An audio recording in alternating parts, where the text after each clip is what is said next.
Puebla, el hogar de los brujos. Antes de contarles lo que me pasó en San Miguel el Oxochitlán, necesito que entiendan algo. Hay pueblos en este país donde las cosas funcionan diferente, lugares donde las reglas normales de la realidad no aplican completamente. Pueblos escondidos en las montañas de Puebla donde la brujería no es solo una superstición, es algo tan real y tangible como el aire que respiran. Yo no creía en nada de eso. Era un escéptico total, uno de esos que se burlan de las historias de aparecidos y hechicerías. Hasta que me mudé ahí. Hasta que viví en carne propia lo que pasa cuando te metes donde no debes. Cuando llegas a un lugar donde tu presencia no es bienvenida. Mi nombre es Felipe Armando Castillo Méndez. Tengo 36 años. Soy originario de Puebla capital. Y lo que voy a contarles es completamente real. Cada palabra, cada evento, cada momento de terror que viví en ese pueblo maldito. Esta es mi historia, y cuando terminen de escucharla, entenderán por qué nunca podré regresar, y por qué tampoco puedo realmente escapar. Mi nombre completo es Felipe Armando Castillo Méndez, y toda mi vida la pasé en la ciudad de Puebla. Trabajaba como contador para una firma mediana. Tenía una vida tranquila y predecible. Hasta que la empresa para la que trabajaba cerró sus operaciones y me quedé sin empleo a los 33 años. Busqué trabajo durante meses en la ciudad, pero la competencia era brutal y mis ahorros se estaban agotando. Fue mi tío Sebastián quien me habló de la oportunidad. Él conocía al presidente municipal de San Miguel el Oxochitlán, un pueblo en la Sierra Norte de Puebla, y me dijo que necesitaban a alguien que manejara las finanzas del ayuntamiento. El sueldo no era gran cosa, pero incluía una casa pequeña donde podría vivir sin pagar renta.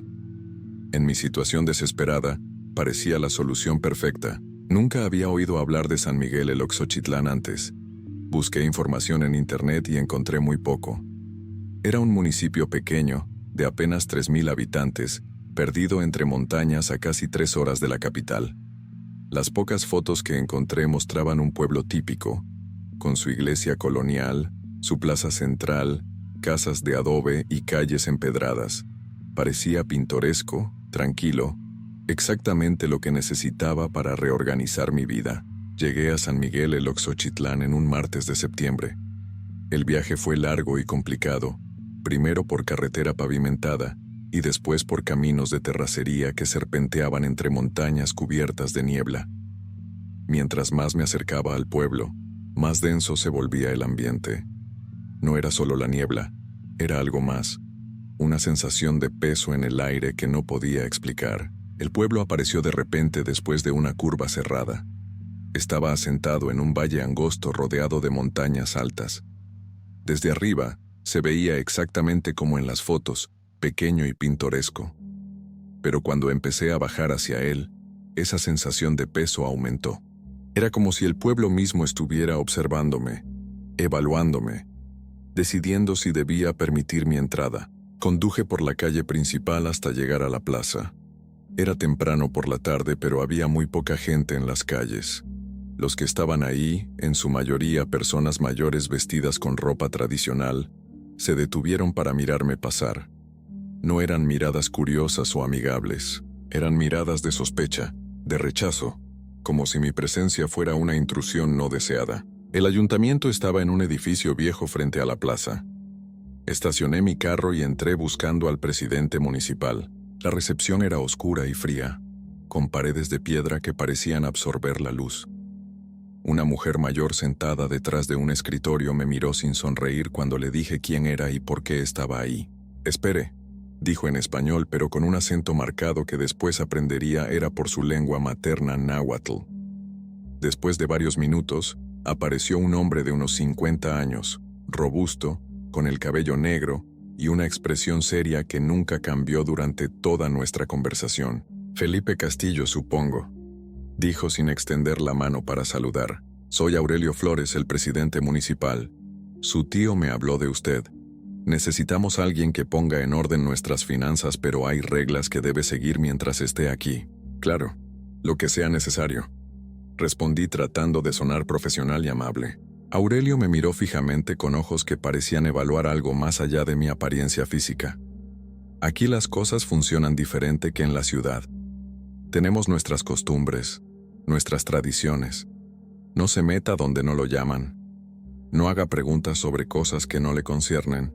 Y sobre todo respete a los que saben. No entendí completamente qué quería decir con eso último, pero asentí de todas formas. Después de firmar algunos papeles básicos, Aurelio llamó a un joven llamado Tomás para que me llevara a la casa que sería mía durante mi estancia en el pueblo. La casa estaba en la orilla del pueblo, casi donde comenzaban los campos de cultivo que subían por las laderas de la montaña. Era pequeña, de adobe y teja, con 2 cuartos, una cocina básica y un baño que claramente había sido añadido después porque no combinaba con el resto de la construcción. Los muebles eran viejos pero funcionales. Lo más extraño era que todas las ventanas tenían cruces pintadas en los marcos, con lo que parecía ser cal blanca. ¿Por qué las cruces?, le pregunté a Tomás mientras descargaba mis cosas del carro. El joven, que debía tener unos 20 años, me miró nervioso. «Es para protección», dijo simplemente. «Todas las casas aquí las tienen». No las borré. ¿Protección de qué? Tomás no respondió. Solo me ayudó a meter las últimas cajas y después se fue rápido, como si tuviera prisa por alejarse de mí o de la casa. Me quedé solo en ese lugar extraño, rodeado de un silencio tan denso que podía sentirlo presionando contra mis oídos. Esa primera noche en San Miguel el Oxochitlán fue perturbadora. El pueblo se volvió completamente silencioso después de que oscureció. No había tráfico, no había música, no había voces. Solo un silencio absoluto interrumpido ocasionalmente por perros ladrando en la distancia. Pero lo que más me inquietó fueron los sonidos que venían de las montañas alrededor del pueblo. Eran como cantos, voces humanas entonando melodías que no podía entender. A veces parecían venir de muy lejos, otras veces sonaban peligrosamente cerca de mi casa. Me asomé por la ventana varias veces, pero no vi nada excepto oscuridad. No había luces en las montañas, no había fogatas visibles, pero los cantos continuaban, subiendo y bajando en volumen e intensidad. Traté de dormir, pero fue difícil. La cama crujía con cada movimiento y los sonidos de la casa me mantenían alerta. Crujidos en las vigas del techo, rasguños que parecían venir de las paredes, pasos que podría jurar escuchaba en el cuarto de al lado aunque sabía que estaba vacío. Me dije que era solo una casa vieja asentándose, que mi imaginación estaba trabajando tiempo extra por estar en un lugar nuevo y extraño. Finalmente me quedé dormido cerca del amanecer, cuando los cantos en las montañas finalmente cesaron. Desperté tarde, con el sol ya alto, sintiéndome exhausto como si no hubiera descansado nada. Me preparé rápido y fui al ayuntamiento para comenzar mi trabajo. Los primeros días fueron extraños pero manejables. Mi trabajo consistía en revisar las cuentas del municipio, organizar facturas y recibos, preparar reportes financieros. Era trabajo tedioso pero familiar, algo que me daba un sentido de normalidad en medio de este lugar tan ajeno. Pero desde el principio noté cosas raras en la oficina. La gente del ayuntamiento, todos locales del pueblo, me trataban con una distancia fría. No eran abiertamente hostiles, pero tampoco amigables. Respondían a mis preguntas con monosílabos, evitaban mi mirada, se callaban cuando yo entraba a una habitación donde estaban conversando. Era como si mi presencia fuera tolerada pero no bienvenida. Peor aún, había conversaciones que claramente no querían que escuchara. Varias veces llegué a la oficina y encontré a grupos de empleados hablando en voz baja en náhuatl. En el momento en que me veían, se callaban inmediatamente.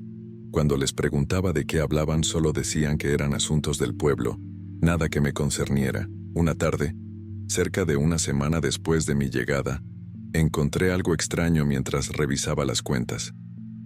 Había pagos mensuales significativos a alguien llamado Don Abundio, listados simplemente como servicios especiales. Cuando le pregunté a Aurelio sobre estos pagos, su expresión se endureció inmediatamente. «Eso no es de su incumbencia», me dijo con un tono que no admitía discusión. «Solo registré los pagos como están. No haga preguntas». pero necesito saber qué tipo de servicios para categorizar correctamente los gastos. Insistí, todavía pensando en términos de contabilidad profesional. Los servicios que don Abundio provee no se pueden categorizar en sus hojas de cálculo, respondió Aurelio. Solo déjelo como está. Y Felipe, le advertí sobre hacer preguntas de cosas que no le conciernen. No vuelva a preguntar sobre don Abundio. Dejé el tema ahí, pero mi curiosidad estaba despierta. ¿Quién era este don Abundio? ¿Y qué servicios tan especiales proveía que el pueblo le pagaba tanto dinero cada mes? Decidí investigar por mi cuenta, un error que pronto pagaría caro. Esa noche, después del trabajo, fui a la tienda del pueblo para comprar algunas cosas. Era un local pequeño atendido por una mujer de unos 60 años llamada Doña Petra. Hasta ese momento había sido una de las pocas personas que al menos me saludaba cuando me veía, aunque sin mucho entusiasmo. Mientras pagaba mis compras, casualmente mencioné el nombre de don Abundio, preguntando si ella sabía quién era. El cambio en Doña Petra fue instantáneo y aterrador. Su rostro perdió todo color, sus manos comenzaron a temblar y dio varios pasos hacia atrás como si yo acabara de amenazarla. «No hable ese nombre aquí», susurró mirando nerviosamente hacia la puerta como si alguien pudiera estar escuchando. «No pregunte sobre él, no lo busque. Si sabe lo que le conviene, olvide que escuchó ese nombre». «¿Por qué?» «Solo quiero saber quién es», dije confundido por su reacción extrema. «Es el brujo más poderoso del pueblo», dijo Doña Petra, su voz apenas audible. «Él y su familia han protegido a San Miguel por generaciones, pero su protección tiene un precio, y no todos están contentos de pagarlo, y a los forasteros, a los que no pertenecen aquí, él no los quiere. Ya está enojado porque usted está aquí. No lo haga enojar más». Intenté hacerle más preguntas, pero Doña Petra se negó a hablar más del tema. Prácticamente me empujó fuera de su tienda, cerrando la puerta inmediatamente después y bajando las cortinas aunque todavía era temprano. Caminé de regreso a mi casa sintiendo una inquietud creciente. ¿Un brujo? ¿Protegiendo al pueblo? Sonaba a superstición absurda, a creencias de gente que no había tenido acceso a educación moderna. Pero la reacción de Doña Petra había sido genuinamente aterrorizada. Ella realmente creía en esto, y aparentemente todos en el pueblo también. Esa noche los cantos en las montañas fueron más fuertes que nunca, y por primera vez vi luces. Eran pequeñas, como velas o linternas, moviéndose en patrones deliberados en las laderas sobre el pueblo. Conté al menos 20 luces diferentes, todas moviéndose lentamente, convergiendo hacia un punto cerca de la cima de la montaña más alta. Me quedé parado frente a mi ventana observando este espectáculo extraño durante casi una hora. Las luces finalmente se juntaron en un solo lugar, formando lo que parecía ser un círculo brillante. Los cantos se intensificaron aunque todavía no podía entender las palabras. Y entonces de repente todo se detuvo. Las luces se apagaron simultáneamente y el silencio cayó como una cortina pesada. Pero ese silencio duró solo un momento. Después escuché algo que me heló la sangre. Era el sonido de pasos caminando por el techo de mi casa.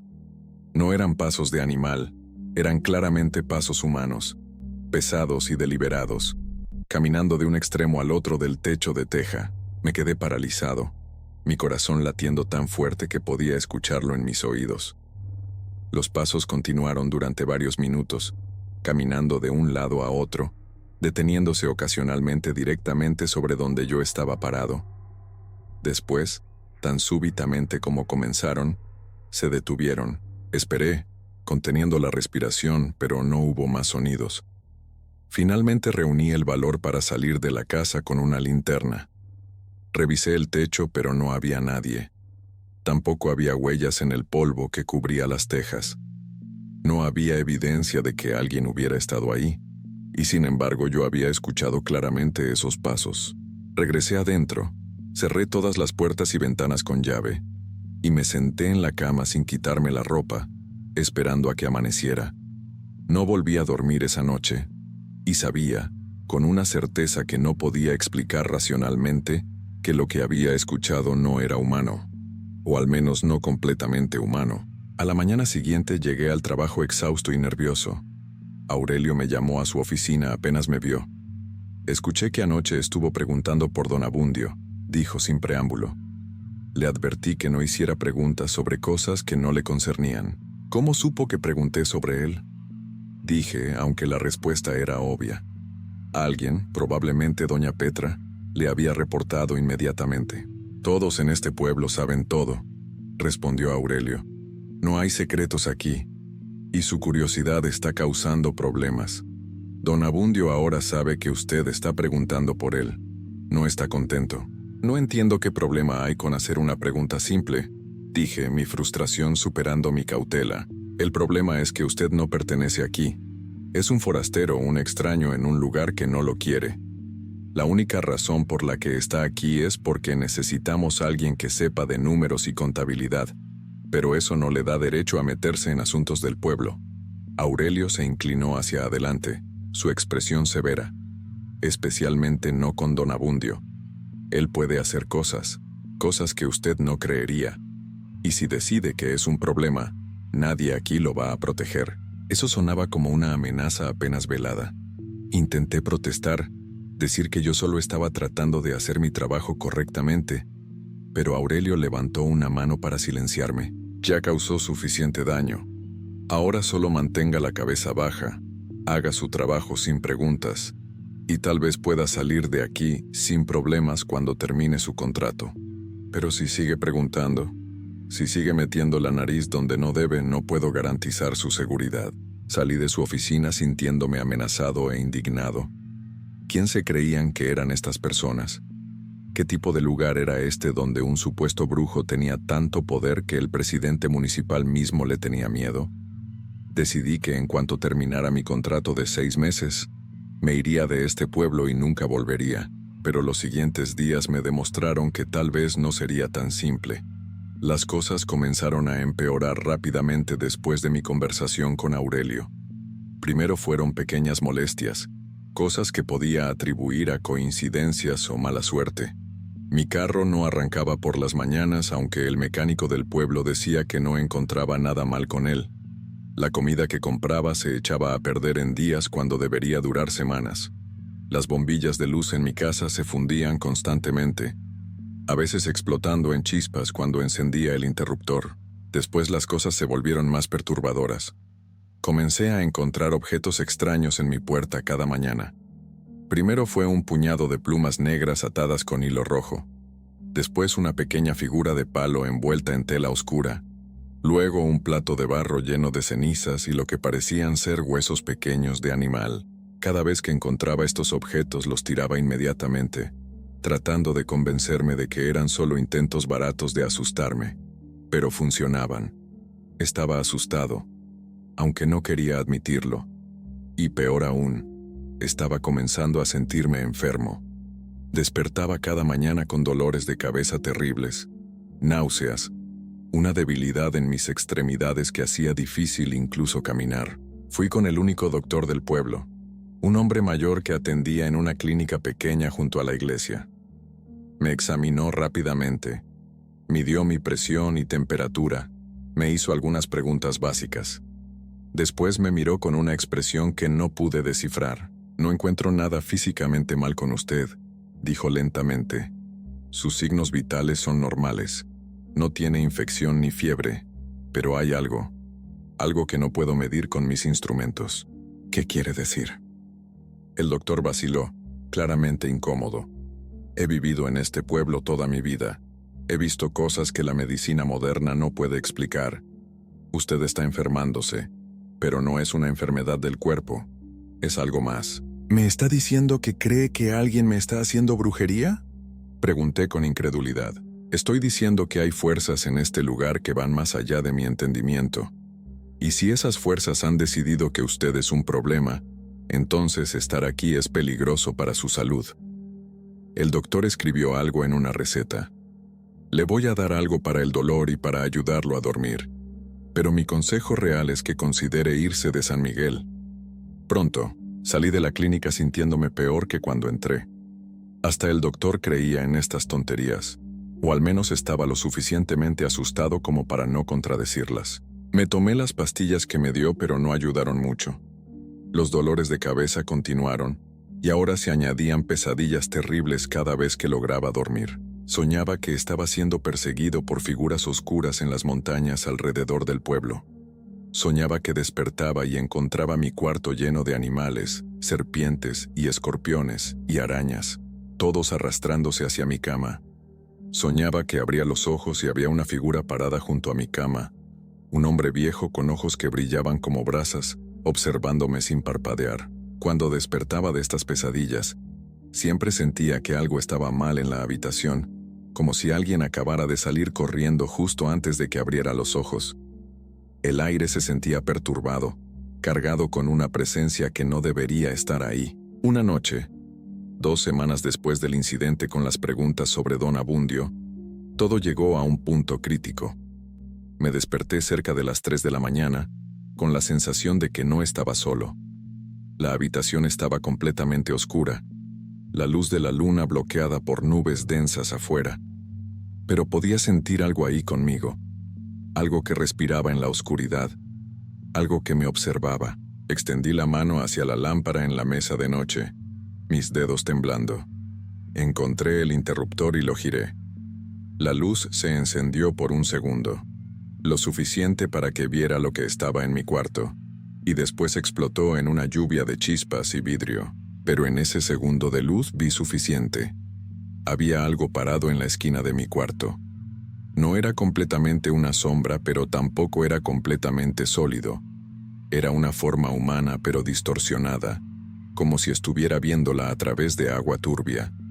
Y donde deberían estar sus ojos había solo puntos brillantes de luz rojiza que me perforaban. Grité y me lancé de la cama, corriendo hacia la puerta.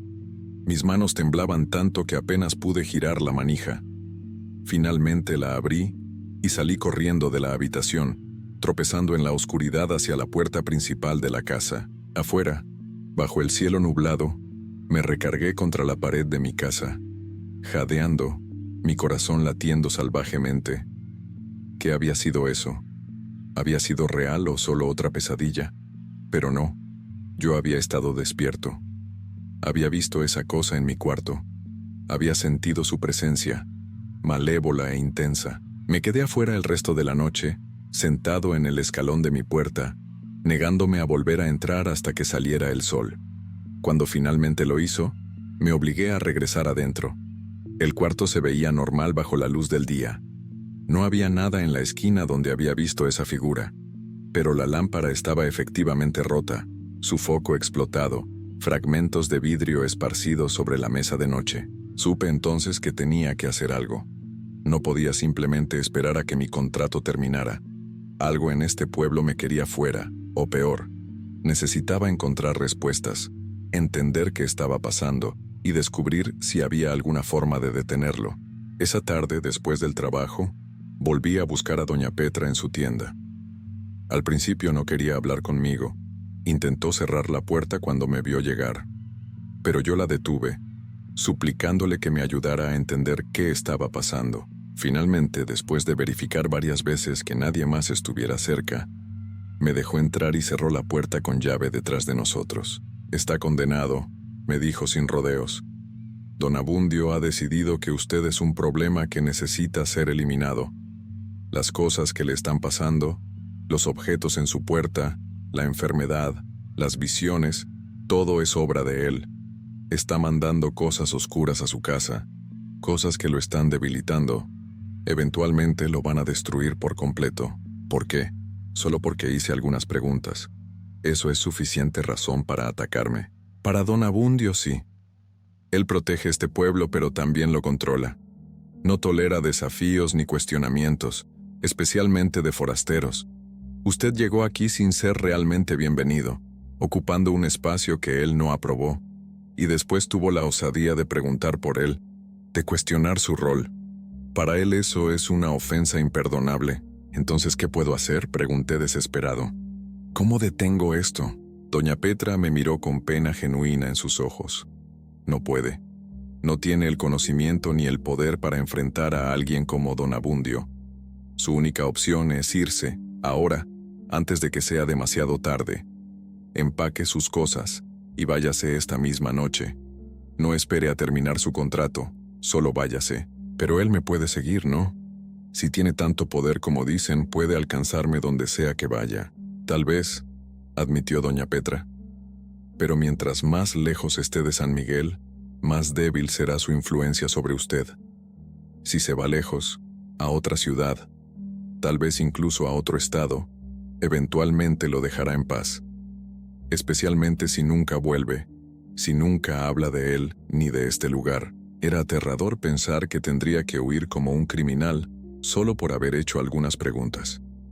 Pero también sabía que doña Petra tenía razón. No podía pelear contra algo que ni siquiera entendía completamente. Le agradecí su ayuda y salí de la tienda.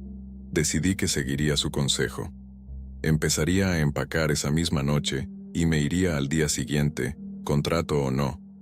El dinero no valía mi salud ni mi cordura, pero cuando llegué a mi casa, supe inmediatamente que algo estaba terriblemente mal. La puerta de mi casa estaba abierta. Yo estaba completamente seguro de haberla cerrado con llave antes de irme al trabajo esa mañana, como hacía todos los días. Pero ahí estaba, entreabierta, moviéndose ligeramente con el viento que bajaba de las montañas.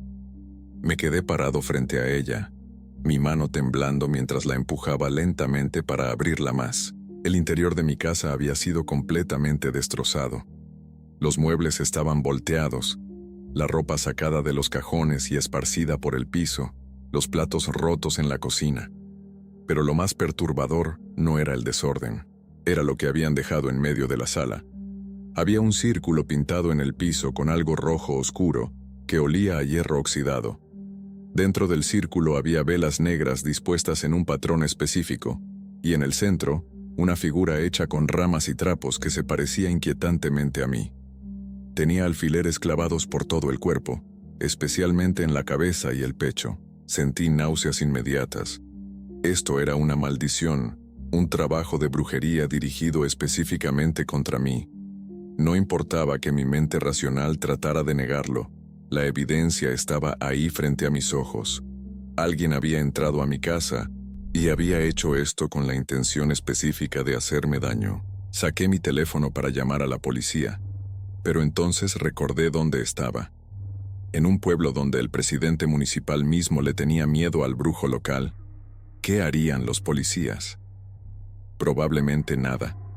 Peor aún, probablemente reportarían que yo había llamado, empeorando mi situación. En lugar de eso, tomé una escoba y traté de limpiar todo. Barrí el círculo rojo, junté las velas negras y las tiré afuera. Cuando llegué a la figura con alfileres, vacilé. Algo dentro de mí decía que no debía tocarla con las manos desnudas. Usé un trapo para levantarla y la llevé afuera. Iba a tirarla a la basura, pero entonces pensé que tal vez era mejor destruirla completamente. La puse en el suelo y le prendí fuego con un encendedor. La figura ardió rápidamente, las ramas secas consumiéndose en minutos. Pero mientras ardía, escuché algo que me heló la sangre. Era un grito, distante pero claramente audible, viniendo de la dirección de las montañas. Era un grito de rabia y dolor, como si quienquiera que hubiera hecho esa figura pudiera sentir que la estaba destruyendo. El grito continuó durante varios segundos, y después se cortó abruptamente. El silencio que siguió fue de alguna forma peor. Me quedé parado ahí mirando las cenizas de la figura, sabiendo que acababa de hacer algo que tendría consecuencias. Había destruido el trabajo de brujería de alguien, probablemente de don Abundio mismo. Y si antes estaba enojado conmigo, ahora estaría furioso. Entré corriendo a la casa y comencé a empacar frenéticamente. Metí ropa en maletas sin doblarla. Agarré documentos importantes, dejé todo lo demás. No me importaba perder el depósito de la casa ni romper el contrato con el ayuntamiento. Solo quería salir de ese pueblo maldito lo más rápido posible. Estaba cargando la última maleta a mi carro cuando escuché voces. Venían de la calle, acercándose a mi casa. Eran varias personas hablando en náhuatl, sus voces cargadas de enojo. Me asomé por la ventana y vi un grupo de al menos 10 personas caminando hacia mi casa. Algunos llevaban machetes, otros palos, y al frente del grupo estaba Aurelio, el presidente municipal. Felipe Castillo gritó cuando llegaron frente a mi casa. «Salga, tenemos que hablar». No hay nada de qué hablar, grité de vuelta desde adentro. Me voy. Déjenme en paz. No puede irse así. Hizo algo muy grave. Destruyó un trabajo de don Abundio. Eso no se puede ignorar.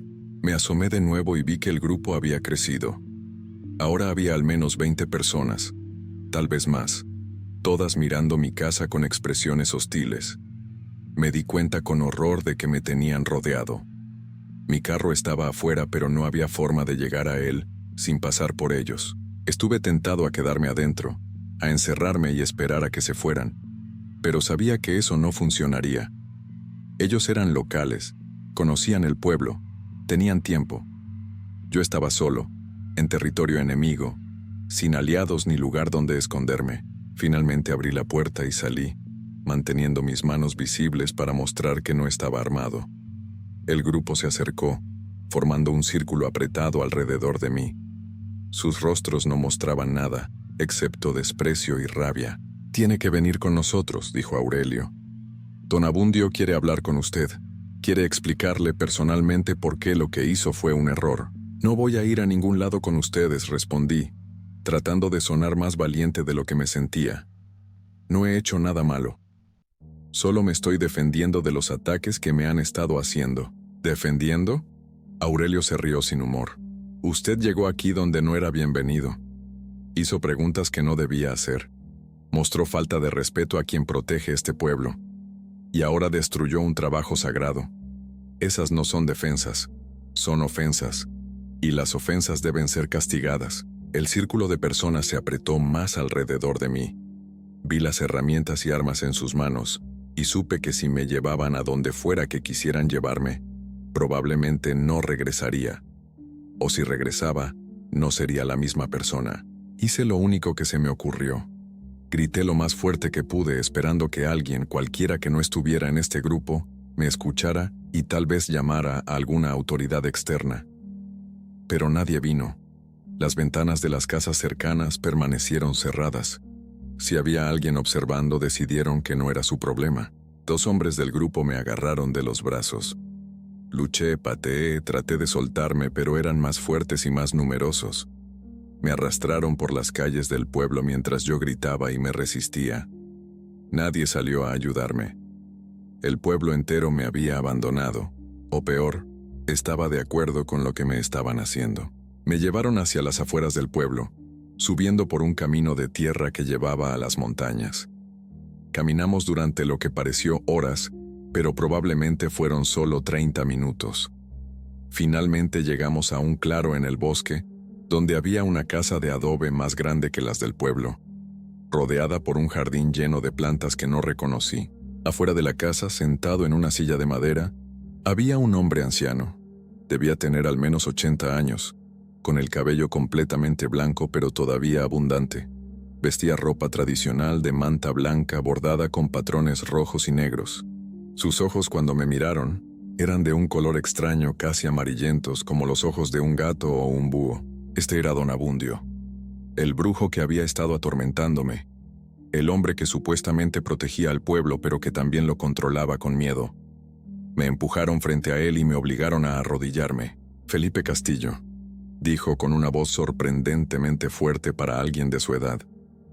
«El forastero que no sabe su lugar. El que hace preguntas que no debe hacer. El que destruye lo que no entiende». No sabía qué decir. Disculparme parecía inútil, pero desafiarlo parecía suicida. Finalmente opté por la honestidad. No sabía en qué me estaba metiendo cuando vine aquí. Solo necesitaba trabajo. No quería ofender a nadie. Don Abundio se inclinó hacia adelante en su silla, pero sí ofendió. Su sola presencia aquí es una ofensa. Este pueblo no quiere forasteros, no los necesita, pero vinieron de todas formas, impuestos por gente de afuera que no entiende cómo funcionan las cosas aquí. Entonces dejé que me vaya. Prometo no volver nunca. No hablaré de este lugar ni de usted. Solo quiero irme. Pero ahora no es tan simple. Don Abundio se puso de pie lentamente, apoyándose en un bastón tallado con figuras que no quise examinar de cerca. Usted destruyó mi trabajo. Eso requiere compensación. Eso requiere que aprenda una lección. Se acercó a mí y puso una mano en mi cabeza. Su palma estaba caliente. anormalmente caliente, como si tuviera fiebre. Comenzó a murmurar algo en náhuatl, palabras que no podía entender pero que sonaban antiguas, poderosas, cargadas con intención. Sentí algo moverse dentro de mí. Era como si algo estuviera siendo arrancado de mi centro, algo fundamental que me hacía ser yo. Intenté alejarme, pero los hombres que me sujetaban me mantuvieron en su lugar. Don Abundio continuó con su cántico, su voz subiendo en volumen e intensidad. El mundo a mi alrededor comenzó a distorsionarse. Los árboles parecían moverse aunque no había viento. El cielo se oscureció aunque todavía era tarde por la tarde.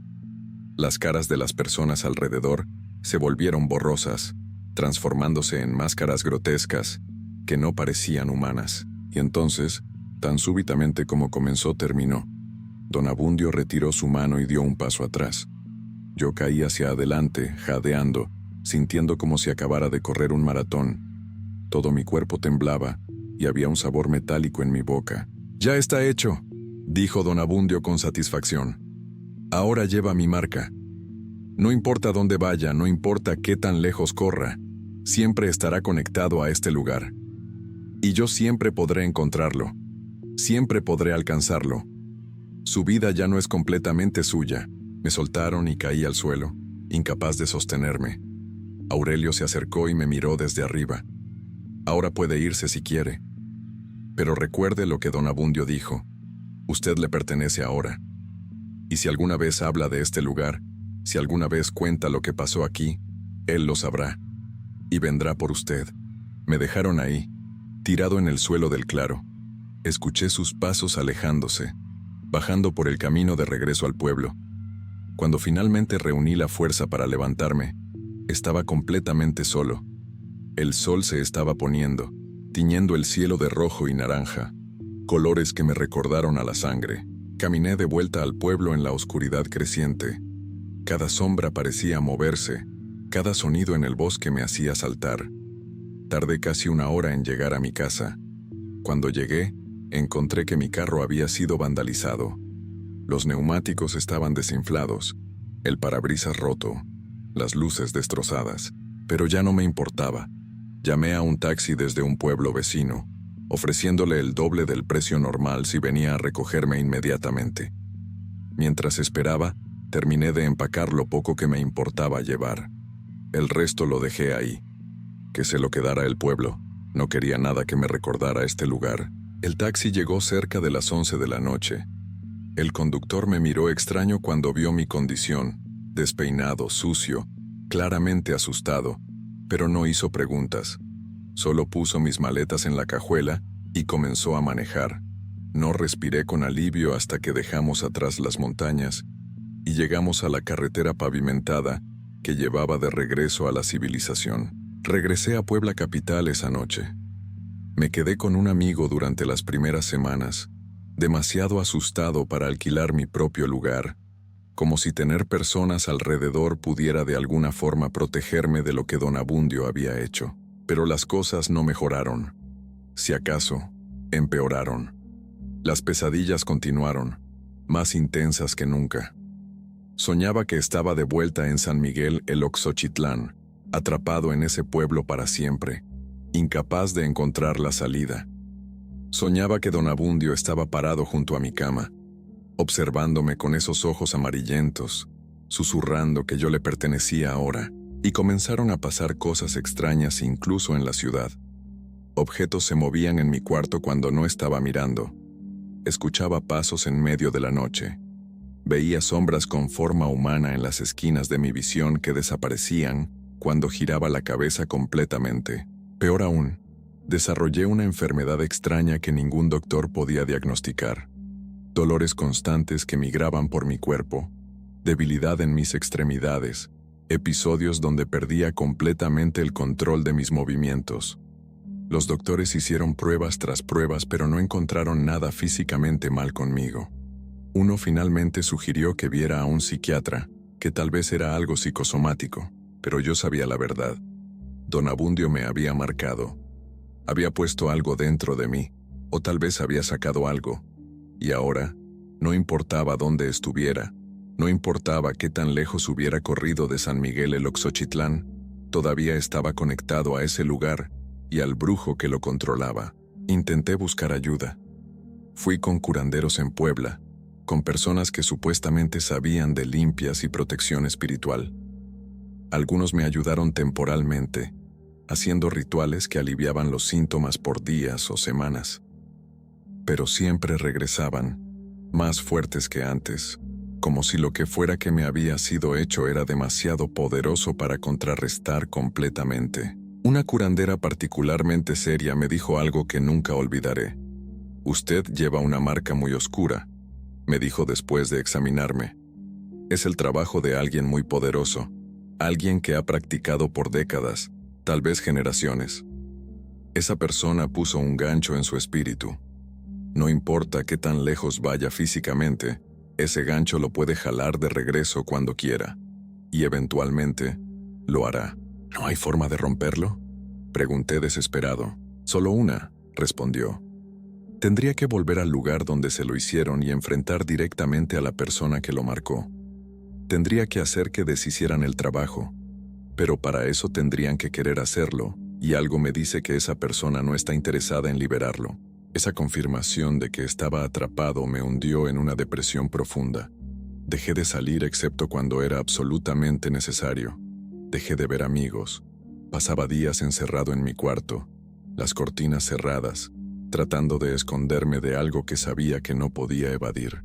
Y entonces, 6 meses después de haber escapado de San Miguel el Oxochitlán, recibí una señal de que don Abundio no me había olvidado. Desperté una mañana y encontré algo en mi almohada, justo al lado de mi cabeza. Era una pequeña figura de palo atada con hilo negro, exactamente como las que solía encontrar en la puerta de mi casa en el pueblo. No había forma de que hubiera llegado ahí naturalmente. Las puertas estaban cerradas con llave, las ventanas también. Nadie más tenía acceso a mi cuarto. Y sin embargo ahí estaba, puesta deliberadamente donde la vería inmediatamente al despertar. Era un mensaje claro. No importa dónde estés, puedo alcanzarte. No estás a salvo. Nunca lo estarás. Quemé la figura inmediatamente, igual que había hecho con la anterior. Y de nuevo escuché ese grito distante de rabia. Pero esta vez sonó más cerca, mucho más cerca, como si don Abundio estuviera justo afuera de mi ventana, en lugar de estar a 3 horas de distancia en las montañas. Las cosas empeoraron rápidamente después de eso. Los dolores físicos se intensificaron hasta el punto donde apenas podía funcionar. Las pesadillas se volvieron tan vívidas que comenzaba a tener problemas, distinguiendo entre sueño y vigilia. Veía a don Abundio en todas partes, en las calles de Puebla, en las tiendas, observándome desde esquinas oscuras. Sé que probablemente suena a locura. Sé que cualquier persona racional diría que sufro algún tipo de trastorno psicológico, que todo esto está en mi cabeza, y tal vez tengan razón. Tal vez nada de lo que experimenté fue real, solo un colapso mental causado por estrés y una experiencia traumática en un pueblo hostil. Pero yo sé lo que viví. Sé lo que sentí cuando don Abundio puso su mano en mi cabeza. Sé que algo fue arrancado de mí ese día, algo que me hacía completo. Y sé que desde entonces he estado viviendo una existencia a medias, ni completamente libre, ni completamente atrapado, suspendido en un limbo horrible entre los dos. Han pasado 2 años desde que dejé San Miguel el Oxochitlán. 2 años de vivir con miedo constante, de dormir con las luces encendidas, de saltar ante cada sonido inesperado. Mi vida se ha vuelto una prisión de mi propio miedo, limitada por la presencia invisible pero constante de lo que me fue hecho en ese pueblo. A veces pienso en volver, en hacer lo que la curandera sugirió, regresar al pueblo, encontrar a don Abundio y rogarle que deshaga lo que hizo. Pero sé que eso es exactamente lo que él quiere. Quiere que regrese, que me rinda completamente a su control. Y si vuelvo, sé que no saldré de nuevo. Me quedaré atrapado ahí para siempre. Otro alma perdida en ese pueblo donde las cosas oscuras tienen poder real. Otras veces pienso en irme más lejos. Salir de México completamente. Tal vez ir a otro país donde la influencia de don Abundio no pueda alcanzarme. pero tengo miedo de que no importará. Él dijo que me había marcado, que siempre podría encontrarme, y parte de mí, la parte que experimentó lo imposible en ese pueblo, le cree completamente. Así que continúo viviendo esta existencia a medias. Trabajo cuando puedo, aunque es difícil mantener empleos cuando tienes episodios frecuentes de enfermedad misteriosa. Trato de mantener relaciones, pero es complicado cuando estás constantemente distraído por miedos que no puedes explicar a personas que no creerían de todas formas. Existo más que vivo, pasando días esperando a que algo terrible finalmente pase, porque sé que algo va a pasar. Don Abundio no me marcó solo para atormentarme desde la distancia. Tiene un plan, un propósito para mantenerme conectado a él y a ese pueblo maldito. Y eventualmente, ese plan se revelará. Eventualmente, vendrá a cobrar lo que sea que piensa que le debo. Escribo esto ahora porque necesito que alguien sepa lo que pasó. Si desaparezco, si algo me sucede, quiero que haya un registro. Quiero que alguien sepa que San Miguel el Oxochitlán no es solo un pueblo pintoresco en las montañas de Puebla. Es un lugar donde cosas oscuras tienen poder real, donde un brujo controla a la población con miedo, donde los forasteros no son bienvenidos y los que insisten en quedarse pagan un precio terrible. No vayan ahí. Si alguna vez escuchan ese nombre, si alguien les ofrece trabajo o alguna razón para visitar, rechacen. No cometan mi error. No asuman que la brujería es solo superstición. En algunos lugares, en pueblos perdidos entre montañas donde las tradiciones antiguas nunca murieron, la brujería es tan real como el aire que respiran. Y si ya es demasiado tarde, si ya están ahí o ya hicieron algo que ofendió a las personas equivocadas, entonces corran. No esperen, no traten de arreglar las cosas. Solo corran tan lejos y tan rápido como puedan. Y recen a cualquier dios en quien crean, que puedan escapar antes de que les pongan la marca que yo llevo. Porque una vez que te marcan, una vez que ponen ese gancho en tu espíritu, nunca eres realmente libre de nuevo. Pasas el resto de tu vida mirando por encima del hombro, esperando el momento en que finalmente vengan a cobrarse lo que creen que les debes. Y para mí, siento que ese momento se acerca. Las pesadillas son más frecuentes ahora. Las apariciones de Don Abundio en mis visiones son más claras, más sólidas.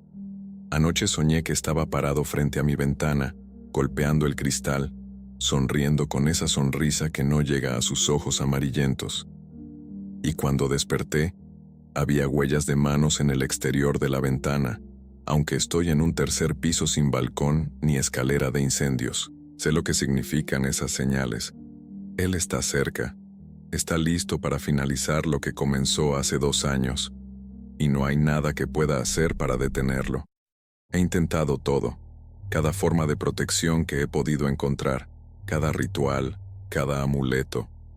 Nada funciona contra algo tan poderoso, tan arraigado en tradiciones que tienen siglos de antigüedad. Esta podría ser la última vez que escribo esto. Esta podría ser la última oportunidad que tenga de advertir a otros sobre lo que acecha en las montañas de Puebla, en pueblos con nombres náhuatl, donde los forasteros no son bienvenidos, y las fuerzas oscuras tienen dominio absoluto. Si leen esto y yo ya no estoy, si he desaparecido sin rastro o si me encuentran en circunstancias inexplicables, sepan que Don Abundio finalmente vino por mí. Sepan que el pueblo de San Miguel el Oxochitlán cobró su deuda. Y sepan que podría pasarle a cualquiera que tenga la mala fortuna de cruzarse en el camino de esas fuerzas antiguas que nunca deberían haber sido despertadas. No hay esperanza para mí. Eso lo acepté hace meses. Pero tal vez mi historia pueda servir como advertencia para otros. Tal vez alguien leerá esto y tomará la decisión que yo no tomé. La decisión de mantenerse alejado de lugares donde lo imposible es cotidiano y donde los brujos tienen más poder que la ley. Anoche volví a escuchar los cantos, los mismos que escuchaba en San Miguel el Oxochitlán, viniendo de las montañas, pero ahora los escucho aquí, en mi cuarto en Puebla, a kilómetros de distancia de ese pueblo maldito. Los cantos están aquí, en mi cabeza, o tal vez en el aire alrededor de mí, y están creciendo más fuertes cada noche, y sé lo que significa. Significa que el gancho que don Abundio puso en mi espíritu está siendo jalado. Significa que pronto no tendré más opción que regresar al lugar donde comenzó todo. Mi cuerpo irá, conducido por algo más fuerte que mi voluntad. Y cuando llegue ahí, cuando esté de nuevo parado frente a ese brujo anciano con ojos amarillos, mi destino será sellado. No habrá escape, no habrá redención.